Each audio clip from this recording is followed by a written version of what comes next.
Good morning students. Last time हमने chapter number 5 मेहनती मौसम ये पोएम जो है वो की थी। इसके साथ मैंने नेक्स्ट डे पे आपको पीडीएफ भेजा था जिसके अंदर आपको क्वेश्चन आंसर्स दिए गए थे। तो ये पोएम जो है मेमोराइज करनी है। हाँ, लेकिन ये बात याद रखना, अभी पोएम जो सेकेंड यूनिट टेस्ट है इसके अंदर नहीं पूछी जाएगी। ये हम प्रिपेयर करेंगे सेमेस्टर एग्जाम के लिए। सो अभी only third and fourth chapter यही हम करेंगे फॉर यूनिट टेस्ट। हमने 5 कर लिया। अब नेक्स्ट चैप्टर है हमारा चैप्टर नंबर 6, लेखन जारी नो रही। ये जो चैप्टर है इसके अंदर ज्यादातर रीजनल लैंग्वेज के वर्ड्स आ रहे हैं क्योंकि उनके जो राइटर हैं उनका नाम है जोरावर सिंह जाधव। ये बेसिकली सौराष्ट्र के थे। धंधुका तालुकाना आकरू गामना वतनी था। सौराष्ट्र एंड गुजरात जो है मिडल गुजरात उसके रीजन के बीच के थे, इसीलिए उन्होंने ये जो है वहां पर रीजनल वर्ड्स यूज किए हैं। तो उसमें आपको काफी ध्यान देना पड़ेगा कि इसका मतलब क्या होता है।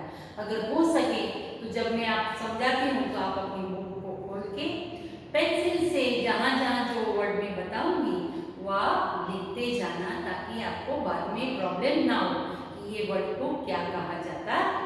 राइट। सो जोरावर सिंह जाधव जन्म 10/1/1940 માં એમનો થયો હતો।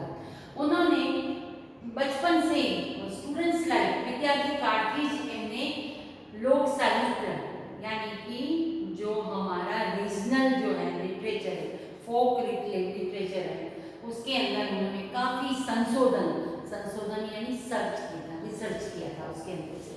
और उन्होंने बहुत सारे बुक्स भी लिखे। मरद कसुंबल रंग चढ़े, आपणा कसबीओ, मरदाई माथे माथा साटे અને लोक जीवनना मोती, ये सब उन्होंने काफ़ी कुछ लिखा हुआ था। यहाँ पर जो स्टोरी है ये स्टोरी उन्होंने बेसिकली भाल पंथक, भाल का मतलब एक्चुअली गुजरात में होता है ये फॉरेन, भाल यानी कपाड़। ये भाल जो है बेसिकली हम लोग उसको हिस्ट्री में भी पढ़ चुके हैं कि भाल पंथक इसके लिए ज्योग्राफी में आता है कि वीट गुजरात के अंदर अच्छे से अच्छा वीट का कहाँ सा एरिया है, भाल। पंथक का मतलब होता है एरिया।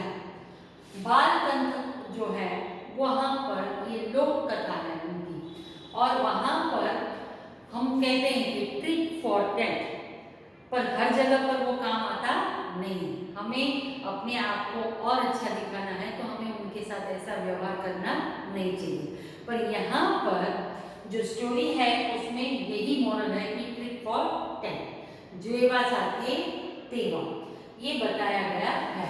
तो यहाँ पर जो है बाल पंथक का जो एरिया है, हम गुजरात रीजन से सौराष्ट्र की तरफ जब जाते हैं वहाँ पर ये बाल और कनेर ये दो जो हैं वो एरिया आते हैं। वहाँ भाल में ऐसे कहा जाता है कि बहुत उज्जड़ जमीन ऐसा है तो खाली वहाँ गेहूँ होते हैं। बाल के गेहूँ बहुत ही फेमस है।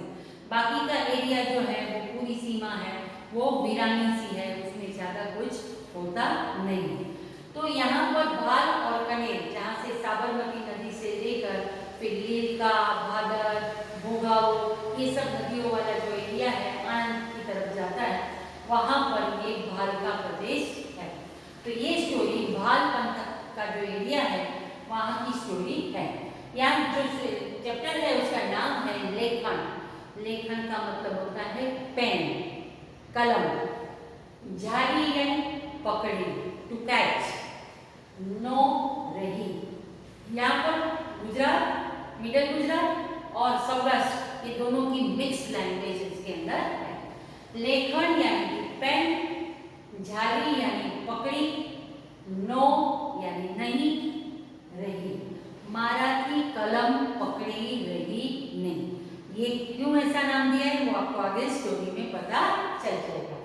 तो यहाँ पर जो है जोरावर सिंह जाधव ने बहुत अच्छी तरह से रीजनल लैंग्वेज के अंदर ये स्टोरी को बताया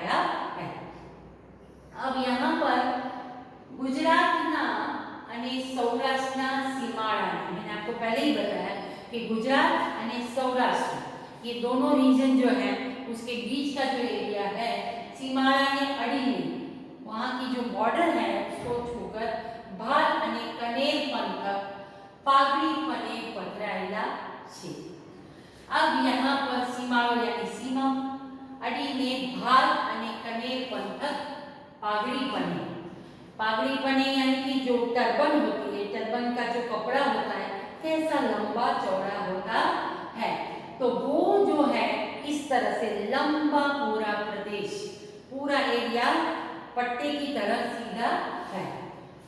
पागड़ी पने पथराયેલા છે। पागड़ी यानी कि जो फेंटो, टर्बन, पागड़ी जो जिसको बोलते हैं, पाग बोलते हैं, वो पने यानी कि उसका विड्थ की तरह वो पथराયેલા છે। કુદરતની અમી દ્રષ્ટિ ઓછી હોવાને કારણે એના માટે આદિકાળથી એક કહેવત કહેવાતી આવી છે કે કપાળમાં ઉગે વાળ तो भालमा उगे झाड़।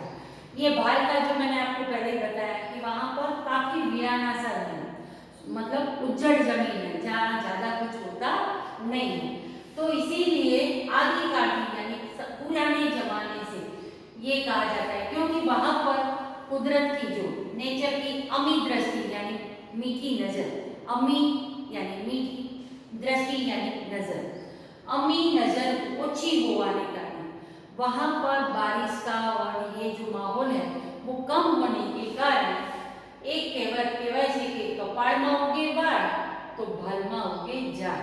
कपाल यानी कि ये फोरहेड, फोरहेड में बाल नहीं होते हैं, तो जिस तरह से अगर इसके यहाँ पर बाल निकल जाए तो एक अजूबा बन जाएगा, इसी तरह से भाल के अंदर भी आपको हरियाली नजर आए तो एक अजूबा ही बन जाएगा। આવી ઝાડપાન વિનાની વેરાન ધરતીને માથે કબૂતરના માળા જેવું નાનું એવું ગામડું ગામ છે।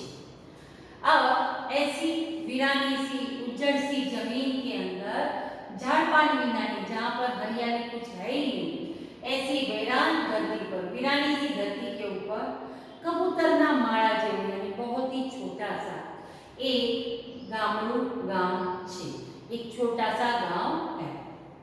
यहाँ पर बस्ती किसकी है?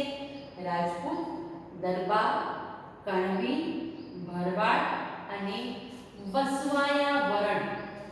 वसवायावरण यानी यहाँ पर राजपूत, दरबार, कणवी, भरवाड़ यानी शेफर्ड्स, ये सब आपको पता है, पर वसवायावरण यानी कि बंजारे, जिसको हम एक जगह से, उनके कभी भी परमानेंट घर नहीं होते हैं, वो जहाँ जहाँ हरियाली नजर आए या तो अपने भेड़ बकरियों को जहाँ पर लेके जाना है वो लोग एक जगह से दूसरी जगह पर जाते रहते हैं, इसीलिए उसको कहा गया है वर्ण यानी कि एक जाति, वर्ण क्लास। और बसवाया यानी कि यहाँ बस गए, फिर जरूरत पड़ी तो वहाँ बस गए, जहाँ काम मिला वहाँ पर वो बस जाते हैं, जिसको हम बंजारे कहते हैं। ऐसे तो उसको है वसवाया वरणना 501 कोहड़ा छे, करीबन 500 के जितने कोहड़ा यानी कि घर, नाना काचा घर, तो ये कोहड़ा कहा जाता है। एक कोहड़ा छे, हाँ बे एक कोहड़ा वाणिया ब्राह्मणना पण छे। ये सब जातियों के अलावा वसवाया वर्ण यानी कि बंजारे हैं, और इसके अलावा एक दो जो है बनिया, वाणिया यानी कि जैन बनिया ना घर से, અને એક બે ब्राह्मण ना घर से, इसके अलावा वहाँ पर कोई है नहीं। अब यहाँ पर जो स्टोरी है उसके अंदर दो कैरेक्टर हैं, एक है हरकचंद और एक है कहड़संग। कहड़संग जो है वो राजपूत है, और ये कहड़संग जो है वो एक आम आदमी है जो अपनी बाड़ी, जो भी उसके पास खेत है, अपने पास जानवर हैं, उनको पालना और ये सब करना के काम करता है। जबकि हरकचंद जो है वो वहाँ का बनिया है, और वो वाणियों जैसे ये પોતાની પેઢીએ બેસે અને ત્યાં આગળથી બધાને, और ये ગામની અંદર ભણેલા ગણેલામાં માત્ર 2 જણા હતા, એમાં હરકચંદ। આ હરકચંદ જે છે એ ભણેલો હતો, यानी उसको अक्षर ज्ञान था, कि वो दूसरों के गांव में सब अनपढ़ थे, किसी को पढ़ना नहीं आता था, लेकिन हरचंद के पास लोग ब्याज के ऊपर पैसे लेके जाने के लिए और कुछ भी लेटर आया है, टेलीग्राम आया है या कुछ भी हो तो उसके पास पढ़ाने के लिए हरचंद के पास सब लोग जाते थे। अब यहाँ पर गांव के अंदर क्या होता है कि एकदम कच्चे रास्ते होते हैं, तो वो कच्चे रास्तों के अंदर क्या चलती है, बैलगाड़ी। बहुत पुराने टाइम की भी बात है। तो वहाँ पर ट्रांसपोर्टेशन में क्या था, या तो लोग पेडेस्ट्रियन की तरह चल के जाते थे और या फिर बैलगाड़ी में अपना सामान लेने जाते थे। अब ये गांव जो है धंधुका से थोड़ा नजदीक था, इसीलिए ये गांव के जो लोग हैं वो सामान की खरीदी करना, यानी कि अनाज लेना, तेल के डिब्बे लेना, ये सब बड़ी दुकानों में मिलता है, तो वहाँ पर वो धंधुका जाते थे। तो महीने में एक बार जाके आए, ऐसे करके वो लोग अपनी खरीदारी करते थे। पर हाँ, जब बारिश का मौसम होता है तो धंधुका और वहाँ बारिश होगी तो हम हमारे गाडावाट यानी कि बैलगाड़ी के चलने जितना रास्ता, गाडानी वाट यानी कि रास्ता, ये गाडावाट पे जाना पड़ता था। अब कच्चा रास्ता, तो अगर बारिश गिरी भी तो क्या होता था कि बैलगाड़ियाँ चल पाती नहीं थी। कच्चे रास्ते में मिट्टी एकदम चिकनी होती है तो उसमें फंस जाती है, तो इसीलिए वो लोग जा नहीं पाते थे। तो वो लोग क्या करते थे कि बारिश के मौसम से पहले 4 महीने का राशन जमा कर लेते थे, क्योंकि उनके पास गाय भैंस भी होती थी, तो उनको खिलाने के लिए जो खान बोलते हैं, यानी कि मूंगफली के छिलके और उसके अलावा घास, ये सब कुछ वो वहाँ से लेकर आते थे। कहाँ से? धंधुका से। धंधुका में जाके वे हटाणु करें। हटाणु का मतलब होता है, आजकल हम बोलते हैं खरीदारी, शॉपिंग। इस तरह से ये प्रोविजनल जो चीज़ें हैं, वो प्रोविजन की चीज़ों को वो खरीदारी करते थे, उसको बोलते थे हटाणु। और ये जो है हाट का मतलब होता है दुकान। ये दुकान जो है वो दुकान के अंदर हटाणु करवा जाए અને આ હટાણુ એટલે કે ખરીદારી કરવા માટે એ લોકો જતા। તો આમ 4 મહિનાની વસ્તુઓ જે છે એ બધી એ લોકો લઈ આવે। આ માટે કરીને કહળસા એક વખત ત્યાં આગળ ગયા અને એના માટેની આ એક સ્ટોરી છે કે જ્યારે પણ ઉનાળો આવે અને ધરતી પરથી ઉચાળા ભરવા માંડે એટલે જાવા માંડે। ઉનાળો હોય એ ધરતી પરથી ઉચાળા ભરવા માંડે અને ચોમાસાના પગરણ મંડાય। અને ચોમાસાના यानी कि बारिश की पगरण यानी फुटस्टेप का मतलब शुरुआत। उनाळो જ્યારે ધરતી ઉપરથી ઉચાળા ભરવા માંડે यानी जाने की तैयारी करने लगे, तब ચોમાસાના પગરણ મંડાય, ત્યારે વરસાદના પગરણ શુભ શરૂઆત થવી એને કહેવાય પગરણ મંડાય। અને ભારે વરસાદ તથા વાદળીથી गाड़ा मार्ग बंद થઈ જાય છે। बारिश भी आती है पर वहाँ की जमीन ही ऐसी है कि वहाँ पर ज़्यादा हरियाली रहती नहीं है। इसीलिए जब भारे वरसाद થાય કે વાજળી यानी વાવાઝોડું, तूफान, हवा, એનાથી गाड़ा मार्ग बंद થઈ જાય છે। उससे गाड़ा मार्ग मैंने आपको पहले ही बताया, जो है ब्लॉक काट को चलने का जो रास्ता है वो बंद हो जाता है, बंद થઈ જાય છે। મોરી ગામના ખેડૂતો તાલુકા મથાળાને હટાણું કરવા જતા। મોરિયા यानी कि पहला, माराथी मोर થઈ ગયો यानी माराथी પહેલો થઈ ગયો, तो यहाँ મોરી ગામના ખેડૂતો तालुका मथके हटाणु करवा जता। तालुका का जो मेन हेडक्वार्टर था वो क्या था? धंधुका। वहाँ पर हटाणु, मैंने आपको पहले ही बताया, हटाणु यानी खरीदारी करने के लिए जाता था। અને 3-4 મહિના ચાલે એટલે જીવન જરૂરિયાતની ખેતીની અને ઘર વપરાશની सटर-पटर चीज। और इस तरह से 3-4 महीने बारिश के मौसम में जाना ही नहीं पड़े, इस वजह से वो लोग इतना स्टॉक रख लेते थे। इसीलिए जीवन जरूरियातें जो रोजिंदी जरूरियात यानी रोज की जो चीज़ें हैं वो, इसके अलावा खेती के लिए जो टूल्स वगैरह है, बीज है, खाद है, ये सब, और उसके अलावा घर वगैरह यानी कि हाउस होल्ड थिंग्स, यानी सटल पटल चीज, सटल पटल यानी ये जैसे हम बोलते हैं ना नमकीन शमकीन पानी वानी, तो ये पानी तो पानी है पर पानी कुछ नहीं है, फिर नमकीन तो नमकीन है लेकिन शमकीन कुछ नहीं है। इसी तरह से सटल पटल चीज यानी आलतू फालतू चीजें भी। जणसो यानी कि चीज वस्तुओं ની खरीदी करी घर में संग्रही रखता, ये सब सामान घर के अंदर संग्रही रखता यानी संग्रह करो यानी कि स्टोर करके रखना।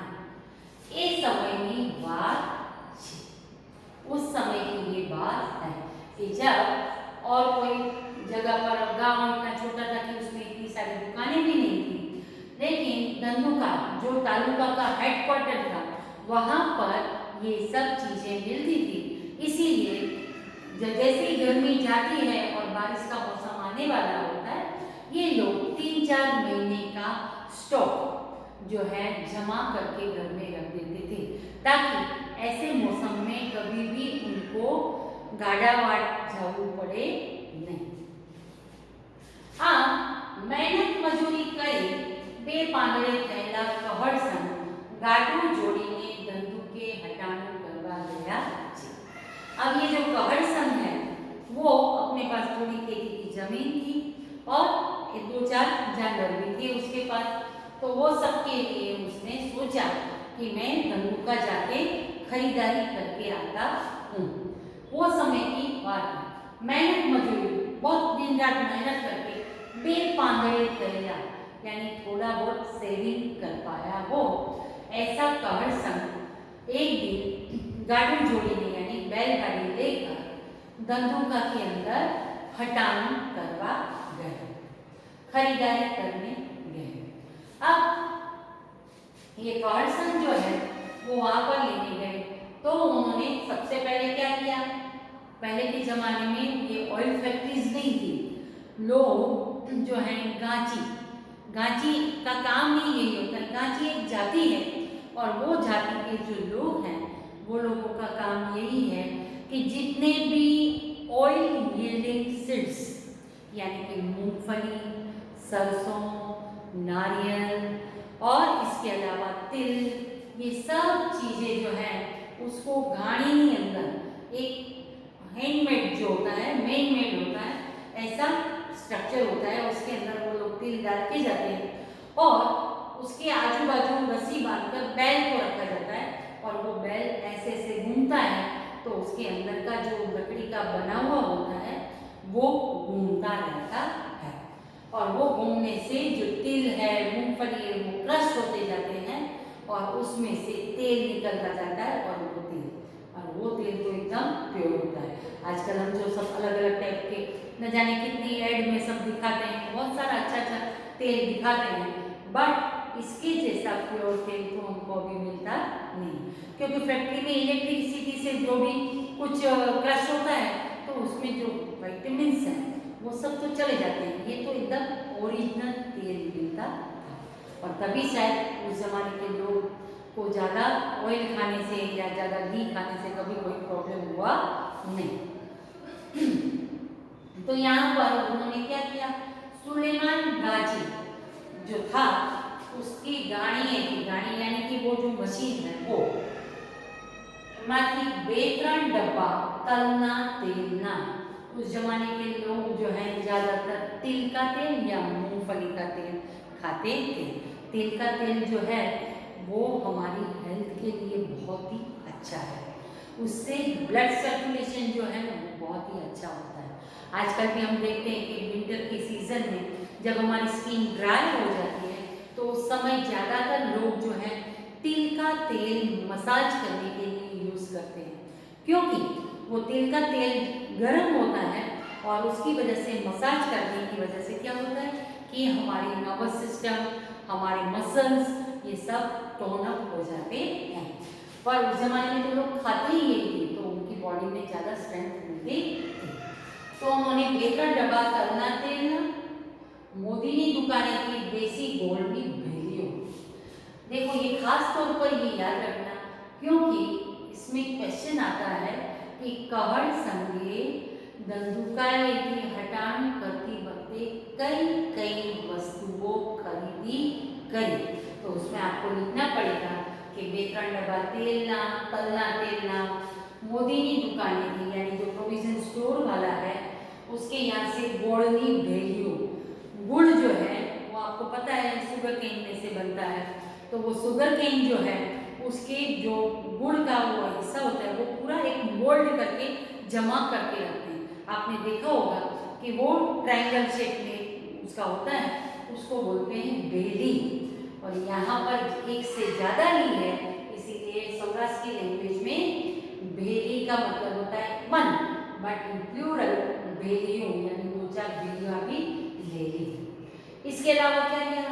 दाल यानी दाल ली, चोखा यानी चावल लिए, मीठू यानी नमक लिया, मरचा यानी मिर्ची, लसन मीन्स गार्लिक, डूंगળી मीन्स ऑनियन, અને बटेटाना कोथड़ा।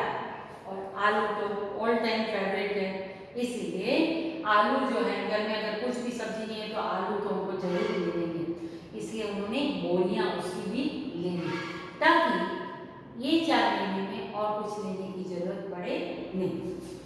અને બીજું આગુ પાછું ખરીદ કરી ગાડીમાં મૂક્યું। और फिर उन्होंने जितना भी ये सब सामान लिया था आगू पाछू यानी और भी 2-4 ऐसी चीजें ले ली, और ये सब खरीदारी करने के बाद उन्होंने ये सब अपने गाड़ा यानी बुलोक कार्ट के अंदर डाल दिया। अब सामान इतना सारा था तो उसको बांध के तो रखना पड़ेगा, नहीं तो चलाते चलाते कहीं कोई चीज गिर गई तो, इसीलिए रांडवा, रांडवा का मतलब होता है मोटी रस्सी जो जूट से बनती है। आपने कई बार गांव के अंदर कुएं देखे होंगे, उसमें पुली के अंदर जो रस्सी होती है उसको कहते हैं रांडवू। तो ये रांडवा नो भरडो देंगे, यानी भरडो यानी कि एकदम टाइट तरह से उसको बंद कर दिया, અને ગાડું ગામના માર્ગે વહેતું કર્યું। और इस तरह से सब सामान के ऊपर रस्सी बांध दी, रांडू बांधी दीधું અને એને पाछा गामनी तरफ वहेतुं कर्युं, यानी गांव की तरफ वो जाने लगे। त्या बेमण कपासियानो कोथळो माथे मूकीने पवनना वंटोळियानी जेम हरचंद सेठे साथ दीधो। जब ये अपने सामान जो है वो सब सामान को पैक करके जब वो अपने गांव की तरफ निकल रहे थे, उस समय बेमण, बेमण यानी अबाउट 40 kg, 1 मण इक्वल टू 20। पहले के जमाने में जो हमारे आज की यूनिट्स हैं किलोग्राम, ग्राम, क्विंटल, ऐसे नहीं होते थे। 1 मण, बेमण यानी 20 kg इक्वल टू 1 मण। तो यहाँ पर बेमण है यानी कि 40 kg। कपासिया, कपासिया का मतलब क्या होता है कि जो जिसमें कॉटन होता है उसके बाहर छिलके होते हैं फ्लावर की तरह, उसको बोलते हैं कपासिया। वो रुई जो होती है वो हेवी होती है, कॉटन जो बर्ड्स होते हैं वो हेवी होते हैं, पर उसमें से जब वो निकल जाता है तो वो खाली जो होते हैं वो एकदम लाइट वेट होते हैं। तो कपासिया कोथड़ो, ये कपासिया किस लिए काम आता है? अपनी जो गाय भैंस ये सब होते हैं उसको ये कपासिया यानी कि उसके जो बर्ड्स हैं वो बर्ड्स को क्रश कर लेते हैं, और वो उसको गुजराती में काला भी बोलते हैं। तो ये जो काला होते हैं उसको क्रश करके उसमें गुड़ डाल के अगर गाय भैंस को खिलाया जाता है तो बहुत ही ताकत वाला होता है। इसीलिए जो हरचंद है, जो वहाँ का वाणिया यानी कि वहाँ का बिजनेसमैन था, वो एकदम से आया और उसके हाथ में क्या था? बेमण यानी अबाउट 40 kg कपासिया को कोथड़ो माथे मूकीने अपने सिर पे रखकर पवनना वंटोळिया जैसे हवाएं तेज चलती हैं इस तरह से भागता हुआ आया, અને हरचंद सेठ के साथ दीधो। और हरचंद सेठ जो है उसने साग, साग यानी कि आवाज देता है। एक और संग भाई घड़ी साथ बड़े यानी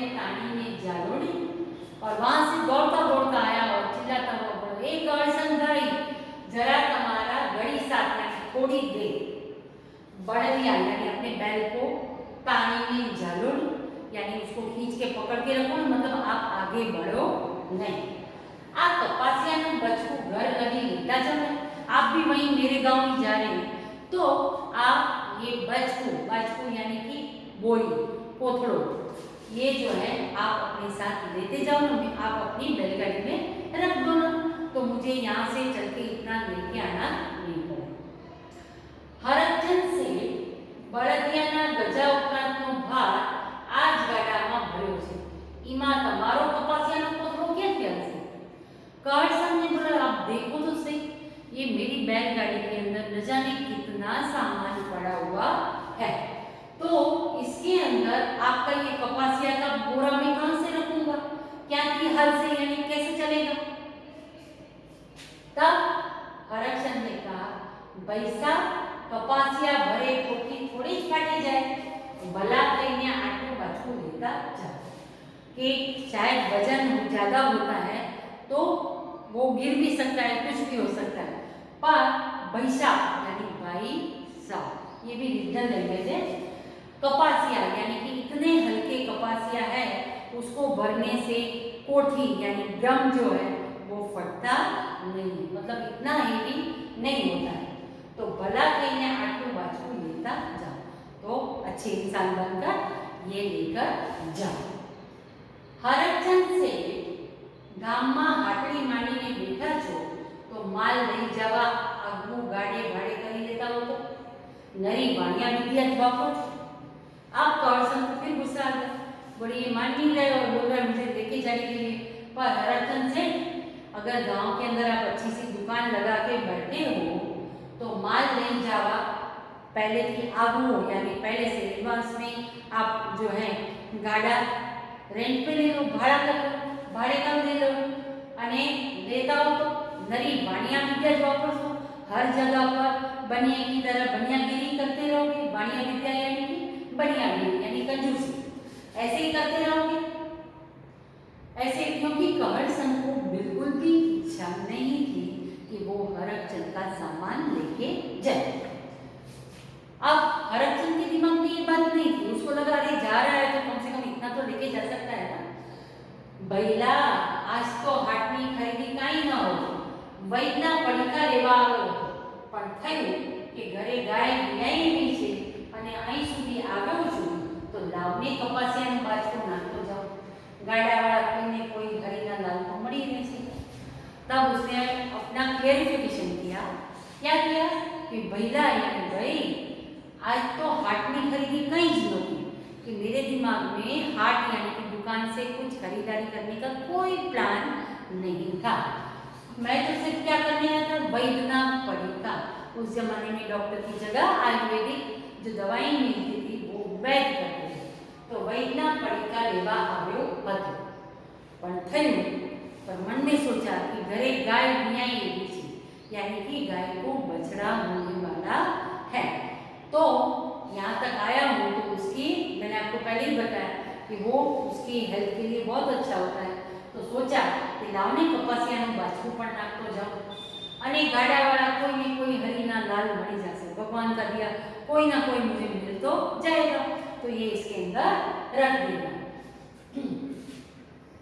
तब करसन तो बस डटा हुआ था कि उसका सामान लेके ही नहीं जाना है, इसलिए उसने क्या किया, सेठिया तमे लेवाना पानीए हाथ धोवो छो ने, कायम मफत कोण लई जाए, कोकनी नाणा भीड़ होय ने उछी उधार लेवा आवे त्यारे तो हटने के लिए क्या कर दे छो। उसको गुस्सा किस बात का था करसन को कि वो कभी भी पैसों की जरूरत होती है तो ज्यादा देता नहीं था, इसलिए उसने कहा कि सेठिया तमे तो नेवाना पानीए हाथ धोवो छो, यानी पानी भी अपना बचा के रखते हो, नेवाना पानी यानी छपरे के ऊपर से जो पानी गिरता है टपक टपक के उसमें हाथ धोने वाले हो, वो इतना भी पानी आप बिगाड़ने वालों में से नहीं हो। कायम मुफ्त में कौन ले जाए, हर बार मुफ्त का ही आप कोई ना कोई ग्राहक ढूंढते रहते तो वो चलेगा नहीं। कोई नाना भीड़ हो, कभी हमें मनी क्राइसिस, नाना भीड़ यानी कि पैसों की कमी होती है अने उछीનું उधार लेवावी, कुछ उधार में हम कुछ खरीदारी आपके पास करने आते हैं तो फटाक से हमको हाटड़ी यानी दुकान से उतार देते हैं। ये सांभरे छे, सांभरे छे का मतलब सुनाई देता है नहीं, सांभरे यानी कि याद है। देखो यहाँ पर अर्थ दे दो, सांभळवू यानी टू लिसन एंड सांभरवू र जहाँ पर आया दैट मीन्स रिमेम्बर। सांभरे छे यानी आपको याद है कि कैसे फटाक से हमको नीचे उतार देते हो। वो लोग कहे छे ने कि आपने वेत नमीए तो कोई हाथ नमी, समझा? आपको पता है ना, एक कहावत है कि कोई वेत नमे, वेत यानी एक इतना, इतना जो है कोई थोड़ा झुकेगा यानी थोड़ा कोई झुकेगा या कोई थोड़ा लिबरल होगा तो हम उससे भी ज़्यादा लिबरल हो सकते हैं। पर आप तो हमेशा ऐसे ही कर देते हैं तो आपके लिए बड़ा कौन काम करेगा? काल संग भाई उधारे तो आपकी हाथड़ी दई देगी पर वखतसर चोपड़ा चोखा करवा જોઈએ ને। काल उसने फिर समझाने की कोशिश की कि काल संग भाई अगर आप बोलो तो मैं आपको पूरी दुकान दे दूँ, पर जब आप उधार लेके जाते हो उसके बाद जो बुक में मैं लिखता हूँ कि आपके नाम पे इतना उधार है उसको क्लियर करने भी तो आना चाहिए ना। डे बाय डे आप लेके जाते हैं और पैसा चुकता करने का काम नहीं करते तो ऐसे में भला मैं क्या करूँगा? आपको मना ही करूँगा ना। ત્રણ વર્ષ લગી નાણાં ભરો નહીં ઉઘરાણી કરીએ ત્યારે આંખો કાઢો इन हल्कों से। अभी इसने भी बोला, हरमचंद ने भी, कि 3-3 साल तक पैसे लेते जाते हो और बाद में पैसे देने का नाम नहीं लेते हो। और जब मैं आपको बोलता हूँ कि भाई ये पहले का तो चुकता करो तब तो आप मेरे सामने आंखें निकालते हो। इम हल्कुओं से, इम यानी एम, हल्कुओं से यानी चालतुओं से। हमारे अगर पेट है ना कि हमारा भी पेट है, हमें भी रोजी रोटी चाहिए। आ सामने कवड़ संगे मनमा गांठ वाड़ी के वाणियों आज માંડ ગાય ચડ્યો છે। હિંતેલ હમણાં કા ફાટીને ધુવાડે વહી ગયો છે। ગામમાં કોઈની શરમ ભરતો નથી। आज इन्हें ધોળે દાડે તારા નો બગાડો તો મારું નામ કળસંગ नहीं। और आज कळसंग को लगा कि बहुत दिनों से मुझे उसके ऊपर चिढ़ है, गुस्सा है, आज तो मुझे कुछ उसको दिखाना है। आज बहुत मुश्किल से मेरे हाथ आया है और गांव में जाके तो उसका रौब अलग ही हो जाता है। तो आज तो मुझे ऐसा उसको दिखाना ही है, आज मैं उसका काम नहीं करूँगा क्योंकि आज માંડ ગાય ચડ્યો છે। यानी बहुत बड़ा मौका मिला है आज उसको लेने का। એટલે ગામમાં કોઈની શરમ ભરતો નથી, यानी किसी की शर्म नहीं रखता है, जो भी आता है उसको ना बोल देता है। आज इन्हें, आज मैं उसको दिए यानी दिवसे दोरा ताड़ा न देखाड़ूं तो मारू नाम कळसंग नहीं। दिन में आज उसको मैं तारे ना दिखाऊं तो आज मेरा नाम भी कळसंग नहीं। आज तो उसको मैं अच्छा मजाक चखाने वाला हूँ क्योंकि बहुत दिनों के बाद वो मेरे हाथ आया है।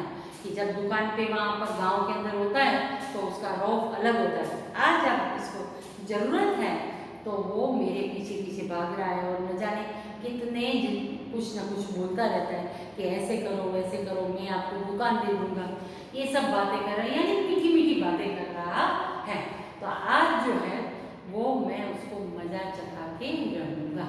तो आज हम फर्स्ट पार्ट में इतना ही करेंगे क्योंकि ये काफ़ी स्टोरी लंबी है तो हम उसको नेक्स्ट पार्ट में करेंगे। तो यहाँ तक का आप लोग वर्ड्स जो हैं वो भी याद रख लेना और क्या क्या खरीदारी की थी वो एक क्वेश्चन हमेशा बड़े आंसर्स में आता है तो उसको भी अच्छे से कर लेना। टेक्स्ट बुक में पूरा है, सेम वही आपको लिखना है। तो यहाँ पर कळसंग ने आज किसी भी तरह से उसके जो बाजकू यानी कि जो बोरी है उसको नहीं लेके जाना है, वो तय कर लिया है। और वो आगे क्या करता है वो हम नेक्स्ट पार्ट में देखेंगे। तब तक आप अपनी सेहत का ख्याल रखना और जो भी डाउट्स हो वो एक पेपर में लिख के रखना ताकि कभी भी पीटीएम हो तब हम उसको सॉल्व कर सकेंगे। Till then bye.